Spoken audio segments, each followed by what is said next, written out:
L'entrepreneuriat vendéen plonge ses racines très loin, je dirais, dans la période révolutionnaire, dans la période de la guerre de Vendée.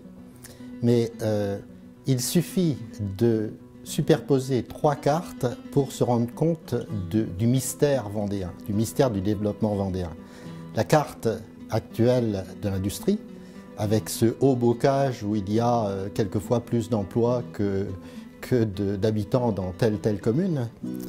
Si on remonte en arrière, la carte de la religion, de la fréquentation des églises, on a du 100% parfois dans certaines communes entre 1794, mettons, et 1970. C'est vraiment une intensité extraordinaire. Et puis, remontant encore en arrière, c'est exactement l'endroit qui s'est insurgé en 1793 contre la dérive terroriste de la Révolution et qui a subi les épouvantables massacres que vous savez et qui parfois ont liquidé un habitant sur 2.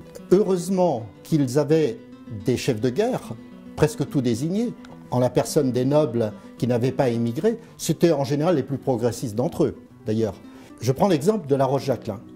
Il dit à ces gars qui viennent le sommer de prendre leur tête, si je recule, tuez-moi, si j'avance, suivez-moi, si je meurs, vengez-moi. Autrement dit, il s'offre à ces gars et il leur dit, maintenant, vous êtes à moi, à la vie, à la mort, c'est un pacte. Et du coup, ces gars sont mus par un courage tel que Napoléon plus tard dira, ces Vendéens, ce sont les gars qui ont battu ceux qui avaient battu tous les autres. Chaque fois, il y a une adversité. On a l'impression que rien n'est possible. Et puis, cette adversité est surmontée, et elle est surmontée de quelle manière en Vendée? Par le don de soi. Et dans les années 1950-60, la Vendée se donne, comme elle s'était donnée des capitaines de paroisse lors de la guerre de Vendée, elle se donne des capitaines d'industrie qui sortent directement du rang. Et puis, à côté de ça, il y a l'association. Il y a le bénévolat. C'est-à-dire que vous prenez l'exemple du Puy du Fou par exemple, mais il y en a des tas.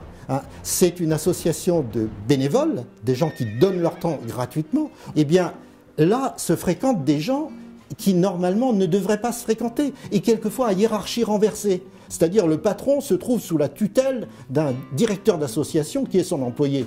Et il l'accepte tout à fait. Il se tutoie parfois. Alors ça fonde quelque chose de tout à fait extraordinaire. C'est ça, à mon avis, la source du miracle économique vendéen.